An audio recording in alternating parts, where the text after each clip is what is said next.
Jharkhand public service commission की combined civil services mains examination 2016 का हम लोग पेपर थर्ड का क्वेश्चन पेपर देखेंगे। पेपर थर्ड में हिस्ट्री एंड जियोग्राफी दोनों के क्वेश्चन पूछे जाते हैं। समय 3 घंटे दिए जाते हैं पेपर को सॉल्व करने के लिए। टोटल 200 मार्क्स का क्वेश्चन पेपर होता है। पहला जो पार्ट है ये हिस्ट्री का है 100 मार्क्स का, और सेम जो है जियोग्राफी का भी जो पार्ट है वो 100 मार्क्स का होगा। क्वेश्चन नंबर 1 जो है हिस्ट्री वाला पोर्शन, इसमें 10 क्वेश्चन एमसीक्यू के दिए जाएंगे 2-2 मार्क्स के। यह कंपलसरी क्वेश्चन है, इसे हमें अटेम्प्ट करना है। Question number 1, who defeated and assimilated the Vajjis into the empire of Magadha? किसने मगध साम्राज्य में वज्जी गणतंत्र को हराकर आत्मसात किया था? तो अजात शत्रु ने किया था। अजात शत्रु के पिता का नाम बिंबिसार था, और अजात शत्रु के जो पुत्र थे इनका नाम उदयन था, और उदयन ने पाटलिपुत्र की स्थापना की थी। वज्जी में एक महिला रहती थी जिन्हें नगर वधु कहते हैं, वैशाली की नगर वधु। उनका नाम था अम्रपाली। वो महात्मा बुद्ध से मिलकर वो भिक्षुणी भी बन गई थी, लेकिन भिक्षुणी बनने से पहले ऐसा कहा जाता है कि बिंबिसार और अजात शत्रु दोनों उससे प्रेम करते थे। तो कुछ तो कारण रहा होगा कि अजात शत्रु जो है वो वज्जी पर अटैक करेंगे। ऐसे तो है नहीं कि वो अटैक कर देंगे। तो बहुत सारे ऐसे लॉजिक और कारण है जिसके चलते कि अजात शत्रु ने वज्जी पर अटैक किया था। तो इस क्वेश्चन का answer option D correct answer हो जाएगा। क्वेश्चन नंबर 2, हड़प्पा जो है वो रावी नदी के तट पर है, मोहनजोदड़ो वो सिंधु नदी के तट पर है। ऑप्शन सी करेक्ट आंसर है। Question number 3, after the attack of Mahmud Ghazni who among the following reconstructed Somnath temple? Somnath temple को महमूद गजनी ने 1026 एडी में डिस्ट्रॉयड कर दिया था। उसके बाद भीमराज प्रथम ने उसको फिर से पुनर्निर्माण करवाया था। Question number 4, which Mughal empire followed Ottoman system of war in India? किस मुगल शासक ने भारत में ऑटोमन युद्ध पद्धति को अपनाया था? तो इसमें बाबर, शाहजहां, जो ये अकबर दिया है, इसमें से कोई नहीं होगा। उपरोक्त में से कोई नहीं इसका सही आंसर हो जाएगा। बहादुर शाह जफर जो मुगल अंपायर के जो लास्ट बादशाह थे वो इस ऑटोमन युद्ध पद्धति को अपनाए थे, बहादुर शाह जफर। तो इसमें है नहीं, तो इसलिए ऑप्शन डी इसका सही आंसर हो जाएगा। क्वेश्चन नंबर 5, हुमायूं नामा किसने लिखा था? तो हुमायूं नामा जो है हुमायूं की बहन गुलबदन बेगम ने लिखा था। गुलबदन बेगम ऑप्शन में नहीं है, ऑप्शन डी करेक्ट आंसर हो जाएगा। In which year Dutch landed in India? जो डच लोग हैं वो भारत में कब आए थे? तो 1605 में आए थे, और 1605 में ही इन्होंने अपनी फैक्ट्री भी स्थापित कर ली थी। गिवन ऑप्शन के अकॉर्डिंग इसका सही answer option B correct answer होगा 1605। Mughal emperor who followed Ottoman system of war in India was Bahadur Shah second, अर्थात कि बहादुर शाह जफर। ये इसका सही आंसर हो जाएगा। सोमनाथ को डिस्ट्रॉयड जो है अभी जस्ट हम लोगों ने देखा, महमूद गजनी जो है वो भारत में आता है और 1026 में उसको डिस्ट्रॉयड कर देता है। इसको भीम राज या भीम प्रथम जो है फिर से रिकंस्ट्रक्ट करते हैं। Next question number 7, Mitra Mela was later renamed? तो मित्र मेला जिसकी स्थापना 1899 में हुई थी, 1904 में इसका नाम जो है अभिनव भारत कर दिया गया था। ऑप्शन बी सही आंसर हो जाएगा। स्वराज पार्टी की जो स्थापना है किसके बाद हुई थी? तो स्वराज पार्टी की स्थापना सबसे पहले 1923 में हुई थी, लेकिन ये किस घटना के बाद हुई थी? तो चौरी चौरा जो घटना है 4 फरवरी 1922 को जब हुई थी, जिसके चलते असहयोग आंदोलन गांधी जी ने वापस ले लिया था।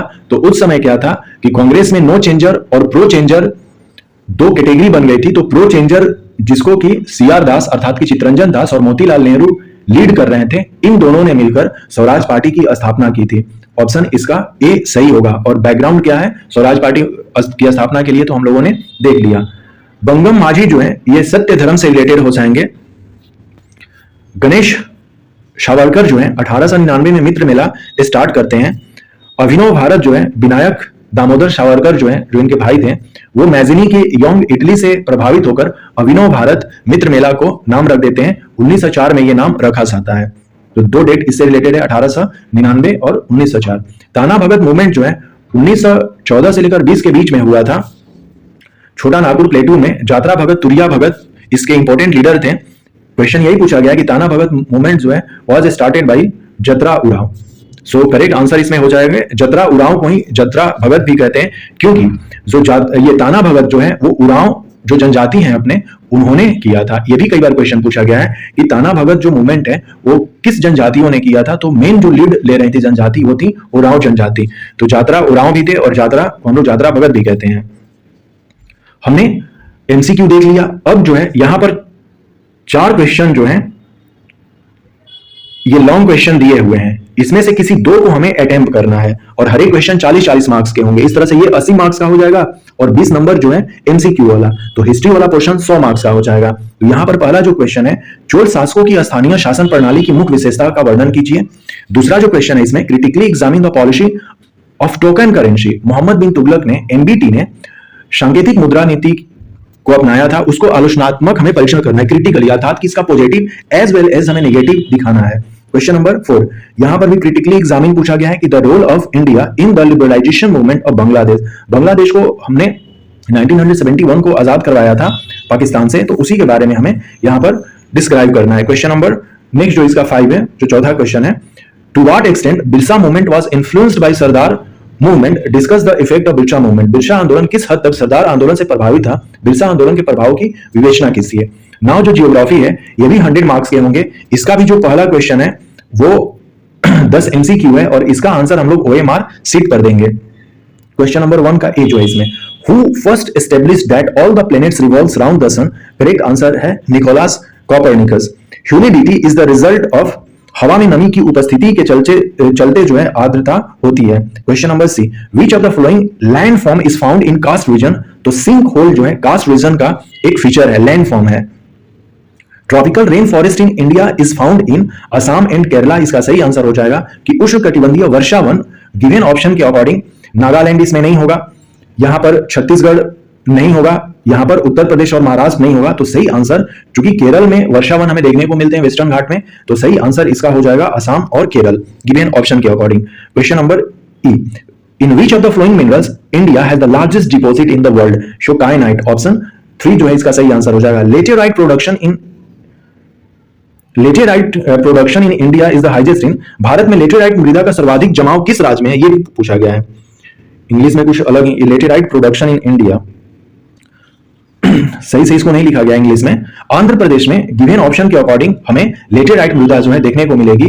केरला, कर्नाटका और आंध्र प्रदेश ये ऐसे स्टेट हैं जहां पे लेटेराइट हमें सॉइल देखने को मिलती है, जहां पर हैवी, इसके लिए हैवी रेनफॉल होना जरूरी है, मतलब कि बहुत ज्यादा रेनफॉल, और साथ ही साथ ह्यूमिडिटी ज्यादा होनी चाहिए। ह्यूमिडिटी का मतलब कि टेम्परेचर ज्यादा होना चाहिए, टेम्परेचर भी ज्यादा होना चाहिए और हैवी रेनफॉल भी होना चाहिए इसके लिए। तो आंध्र प्रदेश गिवन ऑप्शन के अकॉर्डिंग सही आंसर हो जाएगा। नेक्स्ट क्वेश्चन जो है, which census year is known as big divide और डेमोग्राफिक डिवाइड। बृहत विभाजक जो है 1921 सेंसस को हम लोग कहते हैं, जहां पर कि हमारी जनसंख्या जो वृद्धि थी वो निगेटिव में हुई थी। टोडा जनजाति तमिलनाडु में हमें देखने को मिलेंगी। टोडा जनजाति जो है नीलगिरी पहाड़ी पर मिलते हैं। ऑप्शन 3 जो है इसमें सही हो जाएगा। The highest waterfall of Jharkhand, तो हुंड्रू जो है, हुंड्रू जलप्रपात जो रांची जिले में है अपना, लगभग 50 किलोमीटर दूर है रांची से, हुंड्रू जलप्रपात हो जाएगा। और ये किस रिवर पर है, तो स्वर्ण रेखा नदी पर हुंड्रू जलप्रपात है। जब भी हम जलप्रपात करेंगे तो 2 चीजें जानना बहुत जरूरी है, एक कि वो किस रिवर पर है और दूसरा उसका लोकेशन। तो हमने देखा कि ये रिवर जो है स्वर्ण रेखा रिवर है और लोकेशन रांची है। क्वेश्चन नंबर 10 जो है इसमें, where black soil is found in Jharkhand. तो राजमहल पहाड़ी में अपने यहां काली मिट्टी देखने को हमें मिलती है। ऑप्शन 3 इसका सही आंसर हो जाएगा। नाउ अब लॉन्ग क्वेश्चन जो है, 4 क्वेश्चन दिए हुए हैं, इसमें से किसी 2 को अटेम्प्ट करना है। हर एक क्वेश्चन जो है 40 मार्क्स के हैं, ये 80 मार्क्स के, और जो एमसीक्यू है 20 मार्क्स के। ये भी जो पूरा जियोग्राफी वाला सेक्शन है वो 100 मार्क्स का हो जाएगा। क्वेश्चन नंबर 2 इसमें देखते हैं, discuss how seismology throws light on the constitution of the interior of the earth. पृथ्वी की आंतरिक संरचना पर भूकंप विज्ञान किस प्रकार प्रकाश डालता है, व्याख्या कीजिए। क्वेश्चन नंबर 3, वर्तमान समय में भारत का चीनी उद्योग उत्तर से दक्षिण की ओर स्थानांतरित हो रहा है, इस पर हमें व्याख्या करना है। 4 में पूछा गया कि स्वतंत्रता के पश्चात भारत की तीव्र नगरीकरण का सकारण विवरण प्रस्तुत कीजिए।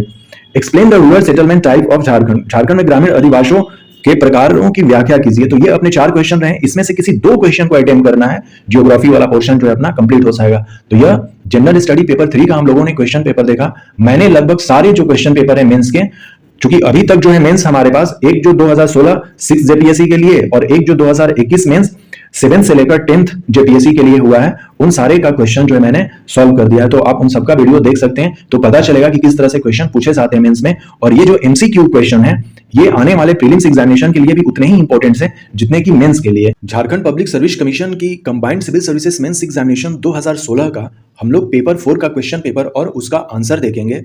Paper for Indian constitution and polity के साथ साथ public administration and good governance दोनों के क्वेश्चंस इसमें होते हैं। समय 3 घंटे दिए जाते हैं, फुल मार्क्स 200 हैं। क्वेश्चन पेपर 2 सेक्शन में बटा रहता है, सेक्शन ए जो पॉलिटी वाला पोर्शन है और सेक्शन बी जो है वो एडमिनिस्ट्रेशन वाला पोर्शन है। अभी हम लोग क्वेश्चंस देखेंगे तो हमें पता चल जाएगा। सेक्शन ए जो है ये पॉलिटी वाला पोर्शन है, इसमें क्वेश्चन नंबर 1 जो है वो कंपलसरी रहेगा। 10 MCQ प्रश्न दिए हुए हैं, हर एक जो क्वेश्चन है वो 2-2 मार्क्स का है। इस तरह से सेक्शन ए का जो पहला क्वेश्चन है वो 20 मार्क्स का है। क्वेश्चन नंबर 1 इसमें क्या पूछा गया है, Which of the following was inserted in the preamble of the Constitution of India through 42nd Constitutional Amendment Act? 42nd Constitutional Amendment Act जो है ये 1976 को आता है। इसमें हमने 3 वर्ड जोड़े थे, 2 तो ये वर्ड हो गए secular and socialist and secular, और साथ ही साथ हमने इंटीग्रिटी को भी इसमें जोड़ा था। तो समाजवाद और पंथ निरपेक्ष हमने 42वें संविधान संशोधन के अंतर्गत जोड़ा था। अपना ऑप्शन सी करेक्ट आंसर हो जाएगा। Question number 2, fundamental duties are provided in which of the following parts of the constitution of India. ये भी 42nd जो कॉन्स्टिट्यूशनल अमेंडमेंट है 1976 के अकॉर्डिंग हमने इसे पार्ट 4A में जोड़ा और इसके लिए आर्टिकल जो है वो 51A है। सही answer option D correct answer हो जाएगा। मूल कर्तव्यों को हमने भाग 4 क में रखा है। भाग 2 जो है ये सिटीजनशिप के लिए है, भाग 3 जो है ये फंडामेंटल राइट्स के लिए है, और भाग 4 जो है ये DPSP के लिए है, और भाग 4 क जो है ये मूल कर्तव्यों के लिए है। क्वेश्चन नंबर 3, इसमें पूछा गया है कि consider the following and identify the correct composition of Indian parliament. निम्नांकित पर विचार कीजिए और भारतीय संसद के सही गठन को चिन्हित कीजिए। तो इस तरह के क्वेश्चन में हमें चारों के चारों ऑप्शन को पढ़ना चाहिए और हमें जो सबसे बेहतर ऑप्शन है उसको चूज करना चाहिए। संसद का गठन जो है उसमें राष्ट्रपति होते हैं, राज्यसभा होते हैं, लोकसभा होते हैं। इसका सही answer option C correct answer होगा। क्वेश्चन नंबर 4, इसमें पूछा गया है कि भारत के संविधान के किस अनुच्छेद के अंतर्गत भारत का उच्चतम न्यायालय अर्थात कि सुप्रीम कोर्ट के बारे में पूछा गया है कि नागरिकों के मूल अधिकारों के प्रवर्तन के लिए रिट जारी का अधिकार रखता है, किस आर्टिकल के थ्रू। तो हम लोग जानते हैं कि जो सुप्रीम कोर्ट जो है वो रिट जारी आर्टिकल 32 के अकॉर्डिंग करता है। ये आंसर सही हो जाएगा 32। और यदि यही बात हाई कोर्ट के पर्सपेक्टिव में कहा जाता तो हाई कोर्ट्स जो हैं अभी अपने भारत में टोटल 25 हाई कोर्ट्स हैं, तो हाई कोर्ट्स आर्टिकल 226 के अकॉर्डिंग रिट जारी करते हैं। रिटों की संख्या 5 है। जब हम लोग इसको पॉलिटी में देखेंगे तो डिटेल्स में वहां पर इसका चर्चा करेंगे। तो ऑप्शन डी करेक्ट आंसर हो जाएगा इसमें। क्वेश्चन नंबर 5 एवरग्रीन क्वेश्चन है। First speaker of first Lok Sabha जीवी मावलंकर जो है वो लोकसभा के प्रथम अध्यक्ष थे। ऑप्शन ए करेक्ट आंसर है। धन विधेयक के बारे में एक क्वेश्चन पूछा जाएगा कि धन विधेयक जो है कब कोई विधेयक जो है वो धन विधेयक होता है। तो ये सारे उसके कंडीशन है एक विधेयक को धन विधेयक होने के लिए। क्वेश्चन हम लोग देख लेते हैं। मनी बिल जो है आर्टिकल 110 में लिखा गया है और आर्टिकल 112 में बजट। बहुत सारे कैंडिडेट जो होते हैं वो यहाँ पर कंफ्यूजन होते हैं। बजट तो वर्ड जो है वो कॉन्स्टिट्यूशन में लिखा ही नहीं गया है। फाइनेंशियल असेसमेंट करके जो शब्द है वो लिखा गया है, एनुअल फाइनेंशियल असेसमेंट करके लिखा गया है शब्द, बजट शब्द नहीं लिखा गया है। लेकिन मनी बिल को हम लोग 110 याद करते हैं और 112 12 बजट इस तरह से याद रखना है। नहीं तो क्या होता है कि पीटी एग्जामिनेशन में या मेंस एग्जामिनेशन में पूछ देगा कि बजट जो है या फाइनेंशियल असेसमेंट जो है किस आर्टिकल में लिखा हुआ है। तो हम लोग 110 और 112 दिया रहता है तो ऑप्शन में कंफ्यूज हो जाते हैं। तो याद रखना है 12 से बजट, 12 से बजट। यहां पर वही कहा गया है कि मनी बिल तो आर्टिकल 110 में लिखा गया है। पूछा गया है कि a bill is deemed to be money bill as per article 110 if it contains provision dealing with matters relating to. ये तीनों जो मैटर्स हैं वो मनी बिल में होते हैं कि भारत सरकार के उधार लेन का नियमन वो करता है, भारत के समेकित निधि अर्थात की कंसोलिडेट के साथ साथ कंटीजेंसी जो फंड होते हैं दोनों की निगरानी करता है, और किसी राज्य के खाते की लेखा परीक्षा भी करता है। इसका सही आंसर ऑप्शन डी हो जाएगा। तीनों सही हैं। Question number 7 political parties in India are regarded and recognised by which of the following. तो इलेक्शन कमीशन ऑफ इंडिया के द्वारा जो है पॉलिटिकल पार्टी रिकॉग्नाइज्ड होती हैं। आर्टिकल 324 में इलेक्शन कमीशन की बात कही गई है। क्वेश्चन नंबर 8 11th शेड्यूल में जो है कितने आइटम्स हैं। तो 29 आइटम हैं। ये जो बात की जा रही है पंचायती राज इंस्टीट्यूशन की बात की जा रही है, और 18 जो आइटम्स हैं वो अपने 74th जो अमेंडमेंट एक्ट था जिसके चलते हमने म्यूनिसिपैलिटीज को लाया था उसमें 18 आइटम्स हैं जो कि 12th शेड्यूल में है, और पंचायती राज इंस्टीट्यूशन जो है वो 11th शेड्यूल में है। तो इसका सही आंसर ऑप्शन बी हो जाएगा। In India national Panchayati Raj day भी पूछ लिया गया यहाँ पर कि भारतीय राष्ट्रीय पंचायत दिवस कब, भारत में राष्ट्रीय पंचायत दिवस कब मनाते हैं? तो 24 अप्रैल को।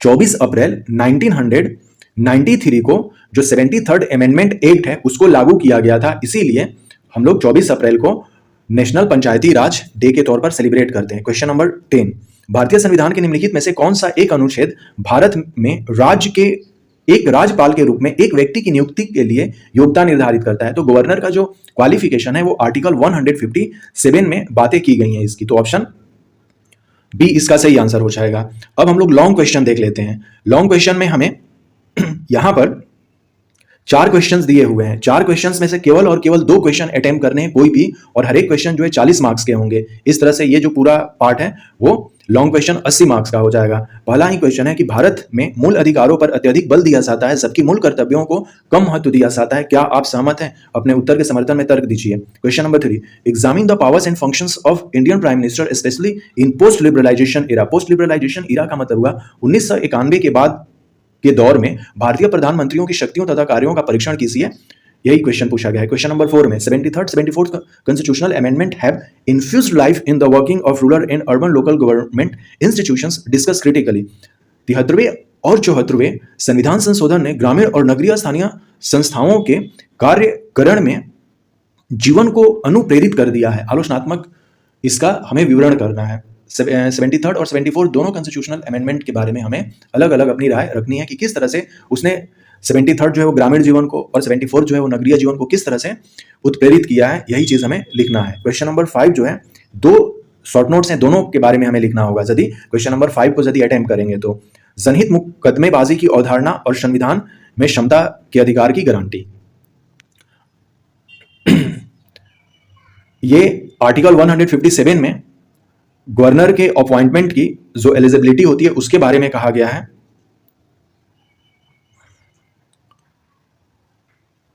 अब हम लोग सेक्शन बी देखेंगे। सेक्शन बी जो है एडमिनिस्ट्रेशन वाला है। यहां पर भी जो क्वेश्चन 1 है ये कंपलसरी है, 10 क्वेश्चंस होंगे, 2-2 मार्क्स के एमसीक्यू। इसका आंसर हम लोग देखेंगे। पोस्ट कॉर्ब के बारे में पूछा गया। सबसे पहले इसका एक्रोनेम देख लेते हैं, अर्थात इसका फुल फॉर्म जो होता है planning, organising, staffing, directing, coordinating, reporting and budgeting, इसका फुल फॉर्म होता है। ये 1973 में क्रिएट किया गया था और इसको क्रिएट करने वाले 2 लोग थे, लूथर गुलिक एंड लिंडल रिक। ये दोनों ने पोस्ट कॉर्ब को क्वाइंड किया था, ये जो टर्म है उसको क्वाइंड किया था। और इसी से रिलेटेड एक क्वेश्चन हमसे पूछ लिया गया है कि who has coined the acronym POSDCORB. तो यहां पर गुलिक और रिक दोनों का नाम दिया हुआ है, इसलिए इस क्वेश्चन का जो आंसर है वो या तो ऑप्शन बी होगा या तो ऑप्शन सी होगा। तो हम दोनों को कंसीडर करेंगे। तो ऑप्शन सी, चूंकि हमारे पास एमसीक्यू में किसी एक ही को हमें फिल करना होगा, तो बेहतर होगा कि इस क्वेश्चन का आंसर कोई एक, मतलब दोनों को नहीं करना है, दोनों चूंकि दिया हुआ है तो दोनों को नहीं करना है। इसका ऑप्शन हम बी जो है अपने ओएमआर पर फिल करेंगे, ये ध्यान में रखना होगा अपने को। इस तरह के क्वेश्चन हमें देखने को मिलेंगे। इसका मतलब ये नहीं है कि यदि 2 है और चूंकि क्वेश्चन गलत कर दिया है तो हम अपना आंसर भी गलत कर लेंगे, क्योंकि ये क्वेश्चन ही गलत पूछा गया, क्योंकि दोनों है, बोथ दे देता तब गुलिक और रिक दोनों हो जाते। लेकिन हमको इस क्वेश्चन को तो अटेम्प्ट करना ही है, तो अपने ओएमआर में केवल और केवल ऑप्शन बी को हम रंग देंगे इस क्वेश्चन के लिए। Question number 2, which one of following thinkers favours similarities in public administration and private administration. इसमें पूछा गया है कि वो कौन सा चिंतक है जो लोक प्रशासन तथा निजी प्रशासन में समानता का समर्थक है। तो हेनरी फेयोल जो है वो लोक प्रशासन और निजी प्रशासन दोनों में सिमिलरिटीज का वकालत करता है। ऑप्शन डी करेक्ट आंसर हो जाएगा इसमें। Question number 3, if our civilisation fails it will be mainly because of a breakdown of administration, this statement has been given by, ये डोनहाम के द्वारा दिया गया था। ऑप्शन सी करेक्ट आंसर है। डॉनहम ने यह बात कही थी कि यदि हमारी सभ्यता विफल होती है तो यह मुख्यतः प्रशासन के ध्वस्त होने के कारण होगा। क्वेश्चन नंबर 4, रॉ जो है अपना वो किस मिनिस्ट्री के अंतर्गत आता है। तो ये किसी मिनिस्ट्री के अंतर्गत नहीं आता है, द प्राइम मिनिस्टर ऑफिस के अंडर में ये आ जाएगा। ऑप्शन सी करेक्ट आंसर है। डायरेक्ट प्रधानमंत्री ऑफिस ही जो है वो इसको कंट्रोल करते हैं। W.B. डोनहम ने यह बात कही थी कि if our civilisation fails it will be mainly because of breakdown of administration. During the 9-year tenure, the first secretary R.N. Cow, काफी फेमस नाम है, इन्होंने 1971 में भी काफी अहम भूमिका निभाई थी। और ऑपरेशन ट्वाइलाइट, जिसके थ्रू हमने ऑपरेशन ट्वाइलाइट के थ्रू सिक्किम को अपने भारत में मर्ज किया था, उसके ताने बाने जो भी चीजें हुई थी इंदिरा गांधी के कहने पर RN काव ने ही उसको अंजाम दिया था, ऑपरेशन ट्वाइलाइट को। रामेश्वर नाथ काव जो है, तो ये चीजें थी। यहाँ पर लिखा भी है, यहाँ पर accession of a state of Sikkim to India in 1975, ये ऑपरेशन ट्वाइलाइट था, हमने इसको ये किया था। ये डायरेक्ट जो है प्राइम मिनिस्टर ऑफिस के अंतर्गत आता है। तो सही आंसर इसका, इस क्वेश्चन का आंसर यही हो जाएगा कि रिसर्च एंड एनालिसिस विंग जो है वो प्राइम मिनिस्टर ऑफिस के अंतर्गत आता है। ऑप्शन सी उसका सही आंसर हो जाएगा। क्वेश्चन नंबर 5 काफी फेमस क्वेश्चन है। नीति आयोग जो है ये 1 जनवरी 2015 को अस्तित्व में आया था प्लानिंग कमीशन के जगह पर। तो ऑप्शन सी करेक्ट आंसर है इसमें। यूनियन पब्लिक सर्विस कमीशन और जो स्टेट पब्लिक सर्विस कमीशन है वो आर्टिकल 315 के अंतर्गत आते हैं। ऑप्शन ए करेक्ट आंसर हो जाएगा। Question number 7 who among the following is concerned with the concept of development administration. तो डेवलपमेंट एडमिनिस्ट्रेशन की बात फ्रेड रिग्स ये बात कहते हैं। ऑप्शन ए करेक्ट आंसर है। विकास प्रशासन की अवधारणा ये रिग्स इससे संबंधित है। Question number 8 United nation has identified few characteristics of good governance, which one of following is not one of those characteristics। संयुक्त राष्ट्र ने सुशासन की कुछ विशेषताओं की पहचान की है, निम्न में से उन विशेषताओं में से कौन सी नहीं है। तो सरकार की वैधता जो है ये नहीं है, जबकि यदि हमसे पूछा जाए ये बताइए सुशासन की कुछ विशेषताएं बताइए, तो हम कहेंगे पारदर्शिता होनी चाहिए, जवाबदेही होनी चाहिए और भागीदारी होनी चाहिए, जबकि सरकार की वैधता नहीं होनी चाहिए। आर्टिकल 315 में पब्लिक सर्विस कमीशन के बारे में कहा गया है। Question number 9 which one of following is not considered to be one of the human right listed by the United Nations. यहां पर पूछा गया है कि कौन सा एक संयुक्त राष्ट्र द्वारा सूचीबद्ध मानवाधिकार से नहीं है। तो निजता का अधिकार नहीं है, जबकि हमें स्वतंत्रता और समानता का अधिकार चाहिए, शिक्षा का अधिकार चाहिए, जीवन तथा स्वतंत्रता का अधिकार चाहिए। इसमें ये वाला नहीं अधिकार है यूएन के थ्रू, तो ये अपना सही आंसर हो जाएगा। और इसमें पूछा गया है कि नहीं है, तो option D is correct answer. और क्वेश्चन नंबर 10 में पूछा गया है कि मास्टरिन मार्क्स द्वारा नौकरशाही के कितने प्रकार बताए गए हैं। तो मास्टरिन मार्क्स ने ब्यूरोक्रेसी के 4 टाइप्स बताए हैं। ऑप्शन सी करेक्ट आंसर है क्वेश्चन नंबर 10 के। अब यहां पर भी 4 क्वेश्चंस लॉन्ग दिए जाएंगे, इसमें से किसी 2 क्वेश्चन को अटेम्प्ट करना है। हर एक क्वेश्चन 40 मार्क्स के हैं। जैसे क्वेश्चन नंबर 2 में पूछा गया है कि discuss the meaning and significance of public administration in post globalised world. वैश्वीकरण उपरांत की दुनिया में लोक प्रशासन के अर्थ तथा महत्व की विवेचना कीजिए। Question number 3 how the right to information act जो 2005 में आया था has achieved its desired objective of enhancing transparency in administration if not identify reason and suggest the road map ahead. हम लोग जानते हैं कि आरटीआई तो हमने ला दिया, लेकिन ये सक्सेस नहीं हो पाया, इसीलिए अगले लाइन में इसने कह भी दिया है कि यदि आपको लगता है कि नहीं, तब आगे के मार्ग को कैसे बेहतर बनाया जा सकता है, सुझाव भी लिखिए। तो आरटीआई से रिलेटेड क्वेश्चन पूछे गए हैं। Question number 4 right note on the flowing, दोनों पर लिखना होगा यदि क्वेश्चन नंबर 4 को हमने अटेम्प्ट किया तो। वित्त आयोग का गठन और उसकी भूमिका, अभी 16वां वित्त आयोग जो है वो गठन किया जा चुका है और इसके जो चेयरमैन है वो अरविंद पनगड़िया को बनाया गया है और वित्त आयोग जो है आर्टिकल 280 में मेंशन है। और नेक्स्ट क्वेश्चन इसी में पूछा गया है कि राज्य प्रशासन में मुख्य सचिव की भूमिका को बताइए। और फाइनली क्वेश्चन नंबर 5 जो है इसमें discuss critically the organisation and working of disaster management machinery in India. Bharat में आपदा प्रबंधन तंत्र के संगठन तथा कार्यकरण का आलोचनात्मक विवेचना कीजिए। तो ये हम लोगों ने जनरल स्टडी पेपर जो 4 है उसका हमने क्वेश्चंस और आंसर भी देखे। जो लॉन्ग क्वेश्चन है उसका हम लोग एक एक करके बाद में धीरे धीरे आंसर को अपलोड करेंगे, तो आप उनको सर्च करके देख सकते हैं कि इस क्वेश्चन का आंसर आपको लॉन्ग वाले। झारखंड पब्लिक सर्विस कमीशन की combined civil services mains examination 2016 का पेपर 5 का हम लोग क्वेश्चन पेपर और उसका आंसर देखेंगे। पेपर 5 में Indian economy, globalisation and sustainable development से क्वेश्चंस पूछे जाते हैं। समय 3 घंटे दिए जाते हैं पेपर को सॉल्व करने के लिए। टोटल मार्क्स जो है पेपर का वो 200 का होता है। क्वेश्चन में जो सेक्शन 1 है यह कंपलसरी क्वेश्चन है।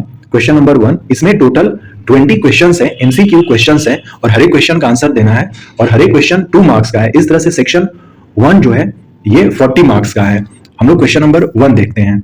इसमें 4 स्टेटमेंट दिए गए हैं और इसमें से चूज करना है करेक्ट ऑप्शन कि RBI can restrict credit creation by commercial banks by, अर्थात कि भारतीय रिजर्व बैंक जो है वो कमर्शियल बैंक्स जो है बैंकों द्वारा साख सृजन को निम्न उपायों द्वारा नियंत्रित कर सकता है। तो यह बैंक दर को बढ़ाकर और बैंकों को सरकारी प्रतिभूतियों को बेचकर, जो बैंकों की जो सरकारी प्रतिभूतियां हैं उसको बेचकर, ये दोनों से नियंत्रित किया जा सकता है व्यावसायिक बैंकों को। तो इसका सही आंसर ऑप्शन ए है। Question number 2 inflation is due to, मुद्रास्फीति जो है किसके कारण होती है। तो उच्च आय की मांग के द्वारा, मांग वृद्धि के साथ आपूर्ति वृद्धि न होना, अर्थव्यवस्था में संरचनात्मक असंतुलन। इन्फ्लेशन का मतलब महंगाई है, तो ये तीनों कारण हो जाएंगे महंगाई के। ऑप्शन डी करेक्ट आंसर है। क्वेश्चन नंबर 3, भारत में सकल घरेलू उत्पाद का निम्नलिखित में से कौन सबसे बड़ा अंग है? तो ये करंट से रिलेटेड है, इसको अपडेट कर लेना होगा इस तरह के क्वेश्चंस को इकोनॉमिक प्रोपोर्शन में। Question number 4, which item among the following is not included in the current account of balance of payment? Balance of payment के करंट अकाउंट के बारे में पूछा गया है कि इनमें कौन सा शामिल नहीं होता है। तो विदेशों से शुद्ध ऋण जो है ये शामिल नहीं होता है, जबकि trade in goods, trade in service और ट्रांसफर पेमेंट जो है ये तीनों शामिल होते हैं। जैसे गुड्स अर्थात की एक्सपोर्ट इंपोर्ट, ये ट्रेड ऑफ गुड हो गया, ये सर्विसेज हो गया, और ट्रांसफर पेमेंट होता है, ये तीनों शामिल होते हैं। जबकि नेट बोरोइंग फ्रॉम अब्रॉड जो है ये शामिल नहीं होता है, इसलिए इसका सही आंसर ऑप्शन डी, विदेशों से शुद्ध ऋण, ये इसका नहीं होगा। यहां पर कंपोनेंट्स ऑफ करेंट अकाउंट है, तो ये करेंट अकाउंट है, हम लोग देख सकते हैं यहां पर। क्वेश्चन जो है नरसिम्हा कमेटी से पूछी जाएगी, अभी जस्ट हम लोग देख लेते हैं। नरसिम्हा कमेटी ने 2 रिपोर्ट अपनी दी थी, एक 1991 में जिसको कि कमेटी 1 कहते हैं, और एक 1998 में जिसको कि नरसिम्हा कमेटी 2 कहते हैं। ये बैंकिंग के रिफॉर्म के लिए जाना जाता है नरसिम्हा कमेटी। तो यहां पर यही पूछा गया है कि नरसिम्हा कमेटी जो है 1 was appointed for banking sector reform के लिए, और अभी जस्ट हम लोगों ने देखा कि 1991 में ये पहला जो है अपॉइंट हुआ था, और 2 ये रिपोर्ट पब्लिश की थी। एक 1991 में इस कमेटी ने अपनी रिपोर्ट दी थी, और एक जो रिपोर्ट है 1998 में, किससे रिलेटेड है? तो बैंकिंग सेक्टर रिफॉर्म से रिलेटेड है। Which of the following is not considered is the national debt? National debt के बारे में पूछा गया है कि निम्न में से किसे राष्ट्रीय ऋण नहीं समझा जाता है? तो जीवन बीमा जो पॉलिसी होती है अर्थात कि जो बीमा है उसके लिए नेशनल डेट में वो कंसिडर नहीं किया जाता है, जबकि अदर जो है दीर्घकालीन सरकारी बॉन्ड या राष्ट्रीय बचत पत्र या भविष्य निधि, ये सब जो है वो नेशनल डेट के कैटेगरी में आते हैं, इसलिए अपना सही आंसर ऑप्शन ए होगा। कैपिटल फॉर्मेशन डिनोट्स, पूंजी निर्माण दर्शाता है पूंजी के स्टॉक में वृद्धि हेतु किया गया व्यय प्रवाह। गिवन ऑप्शन के अकॉर्डिंग ऑप्शन ए इसका सही आंसर है कि capital formation denotes flow of expenditure devoted to increase the capital stock. मुझे लग रहा है कि ये ऑप्शन ए इसका सही होना चाहिए। क्वेश्चन नंबर 8, ये करेंट का क्वेश्चन है, इस तरह के क्वेश्चन को हमें तैयार करके रखना चाहिए आने वाले एग्जामिनेशन के लिए। जैसे राष्ट्रीय ऋण में आमतौर पर जो ऊपर क्वेश्चन दिया गया था उसमें यहां पर मैंने दे दिया है कि किस तरह से चीजें उसमें रिलेटेड है। 11th 5 ईयर प्लान को जो 2007 से 12 तक था, इसका मेन जो थीम था वो rapid and more inclusive growth था। और यहां पर जो क्वेश्चन हम लोगों से पूछा गया है कि towards the faster and more inclusive growth, और 12th में क्या था कि इंक्लूसिव ग्रोथ के साथ साथ सस्टेनेबल ग्रोथ भी रखा गया था।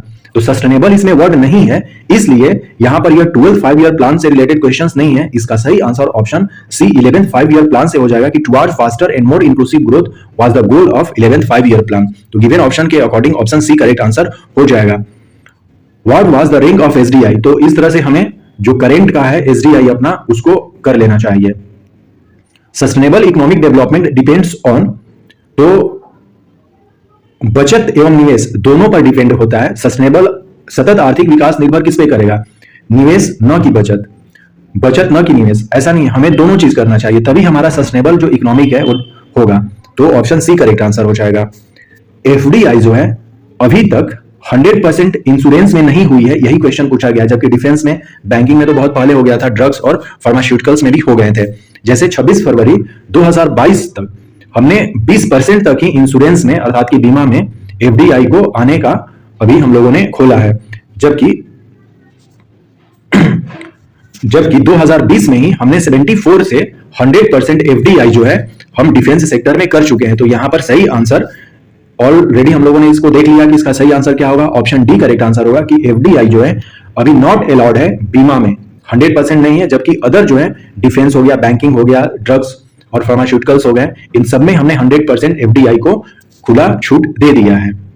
फॉरेन डायरेक्ट इन्वेस्टमेंट जो है एफडीआई का फुल फॉर्म होता है। क्वेश्चन नंबर 13, भारत की केंद्रीय सरकार द्वारा प्रदत्त कुल अनुदान में अर्थात कि सब्सिडी के बारे में पूछा गया है, किसका हिस्सा अधिकतम है? तो सबसे ज्यादा हम लोग फूड सब्सिडी देते हैं, खाद्य अनुदान। ऑप्शन ए करेक्ट आंसर है।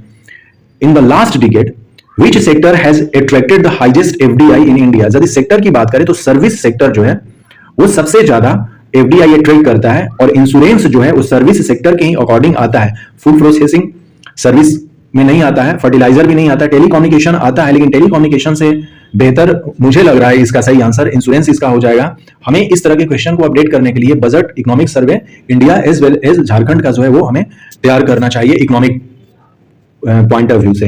ये भी जो क्वेश्चन है इसको देखना होगा। ग्लोबलाइजेशन ऑफ इंडियन इकोनॉमी का मतलब है having minimum possible restrictions on economic relations with other Nations. हमें क्या करना चाहिए कि अन्य देशों के साथ आर्थिक संबंध पर न्यूनतम संभाव नियंत्रण रखना चाहिए। नियंत्रण जितना कम हो सके उसी का मतलब है ग्लोबलाइजेशन। नहीं तो फिर क्या है कि दूसरे जगह के लोग हमारे यहाँ नहीं आएंगे या फिर हम नहीं जा पाएंगे किसी दूसरे कंट्री में। What is the main basis of economic of Jharkhand? सही आंसर इसका कृषि हो जाएगा। हमारा जो झारखंड का अर्थव्यवस्था है उसका मुख्य आधार कृषि है। क्वेश्चन नंबर 18 जो है 10th 5 ईयर प्लान से पूछ लिया गया है। ये डेटा इस तरह से हमें कुछ तैयार करना होगा। Question number 19 from the view point of population what is the rank of Jharkhand among Indian state? तो इसमें से नन ऑफ द एबव हो जाएगा। अभी जस्ट देख लेते हैं, ये मतलब कि डेमोग्राफी से दे दिया है question. Question number 20 which of the following area has the maximum forest cover in Jharkhand? Given option के अकॉर्डिंग मुझे लग रहा है कि हजारीबाग इसका सही आंसर हो जाएगा। हम लोग एरिया वाइज में 15th लार्जेस्ट पोजीशन पर हैं और 14वें स्थान पर हम लोग पॉपुलेशन के हिसाब से हैं और 14वां यहां पर कोई नहीं दिया गया है, तो इनमें से कोई नहीं हो जाएगा। So option D correct answer होगा क्वेश्चन नंबर 19 का। अब हम लोग लॉन्ग क्वेश्चन देखेंगे। सेक्शन 2 जो है इसमें हर एक क्वेश्चन में और दिया हुआ है, या तो इसको करें या तो इसको करें, और हर एक क्वेश्चन को अटेम्प्ट करना है हमें। ये जो पूरा सेक्शन 2 है 160 मार्क्स का है और यहां पर हमें खंड 1 2 3 4 इस तरह से दिखेंगे, 4 हमें दिखे। इसका मतलब हो गया कि हर एक जो क्वेश्चन है वो 40 मार्क्स का है। तो ये कितने हो गए 160 मार्क्स के, और एमसीक्यू हमारा 40 मार्क्स का हो चुका है। जैसे इसमें पहला क्वेश्चन है discuss the details recent changes in composition and direction of India's foreign trade.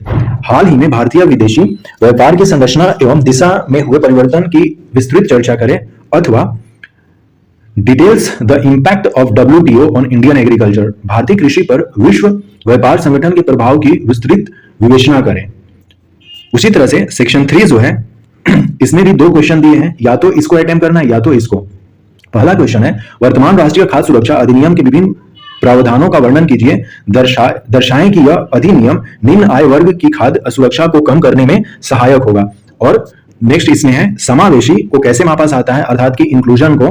क्या भारतीय आंकड़े रोजगार एवं प्राथमिक माध्यमिक शिक्षा में हुए आर्थिक समावेश को दर्शाते हैं। सेक्शन 4 में क्वेश्चन पूछे गए हैं कि आर्थिक सुधारों के मूल्यांकन के लिए प्रयुक्त मापदंडों को ध्यान में रखते हुए भारतीय अर्थव्यवस्था पर इनके प्रभावों की आलोचनात्मक समीक्षा कीजिए, अथवा examine the defects of agricultural marketing in India, what steps are being taken by the government to remove them.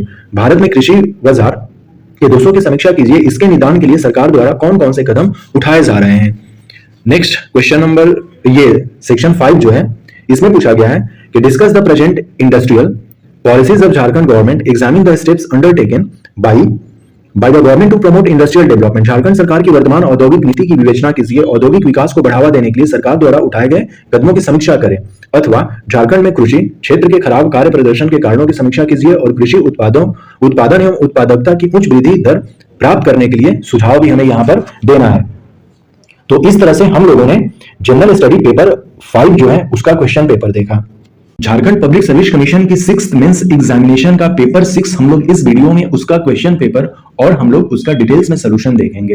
Paper 6 जो है वो जनरल साइंस, एनवायरमेंट और टेक्नोलॉजी के क्वेश्चंस पूछे जाते हैं। समय 3 घंटे दिए जाते हैं सॉल्व करने के लिए क्वेश्चन पेपर, और टोटल 200 मार्क्स का यह क्वेश्चन पेपर होता है। क्वेश्चन 2 तरह के दिखेंगे हमें। पहला जो क्वेश्चन है यह कंपलसरी है, एमसीक्यू है। ये 20 क्वेश्चंस हैं, हर एक क्वेश्चन 2-2 मार्क्स के हैं। इस तरह से एमसीक्यू जो पोर्शन है वो 40 मार्क्स का हो गया, और जो रेस्ट बचे 160 मार्क्स, इसमें 5 क्वेश्चन अटेम्प्ट करने हैं। हर एक क्वेश्चन 32 मार्क्स का होगा, और इसका जो आंसर है लॉन्ग वाले का हमें 500 से लेकर 600 शब्दों के बीच में लिखना है। तो हम लोग स्टार्ट करते हैं क्वेश्चन नंबर 1 से। ये क्वेश्चन उतने ही इंपॉर्टेंट पीटी के लिए हैं जितने की मेंस के लिए हैं, क्योंकि ये मेंस का क्वेश्चन है, लेकिन ये इक्वली इंपॉर्टेंट है प्रीलिम्स एग्जामिनेशन के लिए भी। तो क्वेश्चन नंबर 1 है कि sound of frequency below 20 hertz, below 20 hertz का रहा है ये, तो इंफ्रासोनिक हम लोग कहते हैं। इसको ऐसे हम लोग समझते हैं जैसे ये अपना बिलो 20 हर्ट्ज है, और ये जो है 20 से लेकर 20 किलो हर्ट्ज तक है। तो बिलो 20 हर्ट्ज जो है इसे हम लोग इंफ्रासोनिक कहेंगे, और 20 हर्ट्ज से लेकर 20 किलो हर्ट्ज को हम लोग ऑडिएबल साउंड कहेंगे, और जो 20 किलो हर्ट्ज से ऊपर है उसे हम लोग अल्ट्रासोनिक कहेंगे। तो यहां पर ऑडिएबल को 20 से 20,000 हर्ट्ज के बीच में, और इंफ्रासोनिक को लेस देन, और अल्ट्रासोनिक जिसको कि पराश्रव कहते हैं वो 20,000 हर्ट्ज से ज्यादा होनी चाहिए, जो कि अभी हम लोगों ने एक लाइन ग्राफ पर भी देखा। तो इसका सही answer option B correct answer हो जाएगा। ऑडिएबल का रेंज जो है ये 20 से लेकर 20 किलो हर्ट्ज तक होता है, अर्थात कि किलो का मतलब 1000 होता है, तो ये 20,000 हो गया।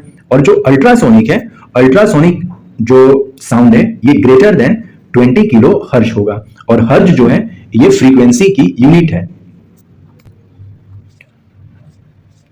एक क्वेश्चन ये है क्वेश्चन नंबर 2 में कि a body is lifted from the ground onto a table by you, the amount of work performed in the process not depend upon। यदि आप किसी वस्तु को जमीन से उठाकर टेबल पर रखते हैं तो इस क्रिया में संपादित कार्य निर्भर नहीं करता है। तो हमारे मतलब कि मान लीजिए कि हमने उठाया या आपने उठाया, तो आपके वजन का उसमें कोई इंपॉर्टेंट रोल नहीं है, यही पूछा गया कि नॉट डिपेंडेंट ऑन। तो correct answer your own wait. और डिपेंड किस पे करता है, तो जो वस्तु है उसके वेट पर वो डिपेंड करता है। The orbit of revolution of the earth around the sun is, किस तरह का पूछा गया है वो है, तो वो है इलिप्टिकल, अर्थात कि दीर्घवृत्ताकार। Question number 4, when a conservative force does positive work on a body its potential energy decreases होता है। जब एक संरक्षित बल किसी पिंड पर सकारात्मक कार्य करता है तो इसकी स्थितिज ऊर्जा जो पोटेंशियल एनर्जी है वो घटती है। ऑप्शन बी करेक्ट आंसर है। फादर ऑफ जेनेटिक्स जो है ये मेंडल है। फादर ऑफ जो जेनेटिक है, अनुवांशिकी विषय के पिता जो है ये मेंडल को कहा जाता है। Distance between the two body and the centre of force decreases as a result of the body potential energy is reduced but its kinetic energy is increase.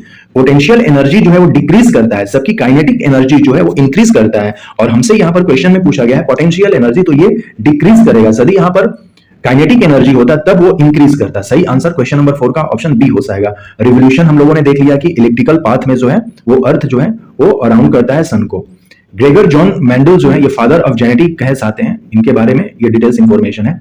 The 5 phases of prophase के बारे में पूछा जाएगा कि sequence उसका क्या होता है। तो सबसे पहले लेप्टोटेन होता है, फिर जाइगोटेन होता है, फिर पेंचेटेन होता है, फिर डिप्लोटेन होता है, और डाइएकिनेसिस होता है। यही क्वेश्चन नेक्स्ट हमसे पूछा जाएगा कि stages in proper sequence of prophase 1। So correct answer is leptotene, zygotene, pachytene, diplotene and डाइएकिनेसिस।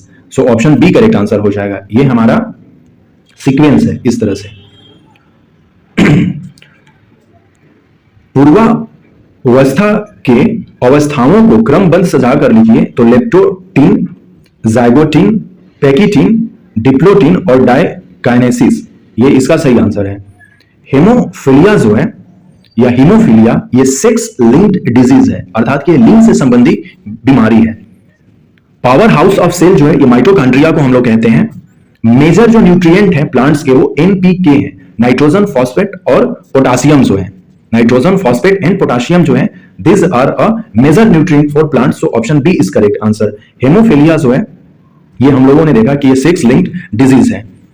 The use of neem tree जो है, नीम के ट्री का हम लोग प्रयोग मेडिसिनल करते हैं, टिम्बर में भी कर सकते हैं। टिम्बर इसका कास्ट के रूप में, जैसे इसका कास्ट उतना मजबूत नहीं होता है लेकिन छोटे छोटे कार्यों के लिए हम लोग कर सकते हैं। लेकिन मेडिसिनल और फर्टिलाइजर में तो इसका धूमधाम से हम लोग इस्तेमाल करते हैं, इसलिए इसका सही आंसर उपरोक्त में से सभी ऑप्शन डी करेक्ट आंसर हो जाएगा। Food grain includes the following crops. तो फूड ग्रेन्स में cereals, pulses, oil seeds and spices ये सब आ जाएंगे। धान, दलहन, तिलहन और मसाले सबको मिलाकर हम लोग फसल कहते हैं। क्वेश्चन नंबर 12 इस पर प्लानिंग कमीशन रिपोर्ट जो कि 1989 में आया था on agro climatic zone of India, Jharkhand comes under 1989 में 15th एग्रो क्लाइमेटिक जोन जो है वो विभाजित किया गया था प्लानिंग कमीशन के द्वारा, जिसमें से कि अपना झारखंड वो ईस्टर्न प्लेटू एंड हिल्स के अंतर्गत आ जाएगा। यदि हम लोग 15 एग्रो क्लाइमेटिक जोन के बारे में हम लोग देखें तो कुछ इस तरह से है। वेस्टर्न हिमालयन रीजन है, इसके अंतर्गत ये सारी चीजें हमें पढ़नी होती है। फिर लोअर गैंजेटिक प्लेन रीजन है, उसी तरह से मिडिल गैंजेटिक प्लेन है, अपर गैंजेटिक प्लेन रीजन है 5वें नंबर पर। 6ठे नंबर पर जो हमारा ईस्टर्न प्लेटू एंड हिल्स है, जिसके अंतर्गत हमारा झारखंड जो स्टेट है वो आता है।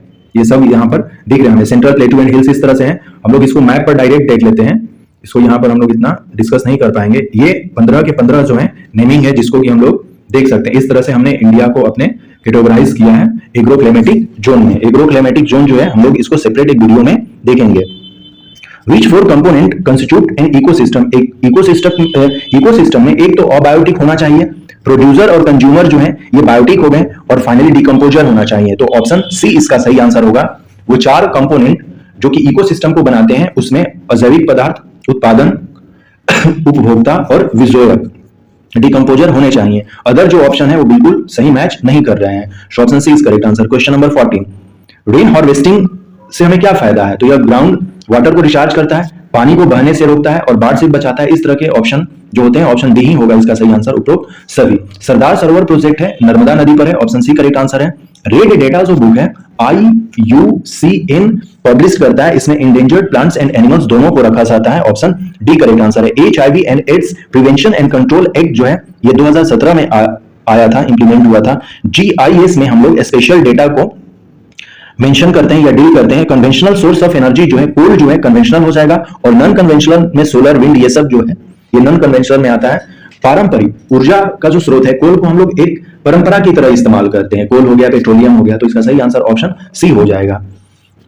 GIS का फुल फॉर्म जो है जियोग्राफिक इंफॉर्मेशन सिस्टम होता है, इसमें हम लोग डेटा को स्पेशल डेटा के तौर पर यूज करते हैं। ह्यूमन वाला जो HIV और एड्स एक्ट जो है ये 2017 में आया था, जो कि ऑलरेडी हम लोगों ने इसका क्वेश्चन का आंसर देख लिया। Leprosy is caused due to, leprosy जो है कुष्ठ रोग जो है ये माइकोबैक्टीरियम के चलते होता है, ये माइकोबैक्टीरियम के चलते होता है, ऑप्शन सी करेक्ट इसका आंसर हो जाएगा।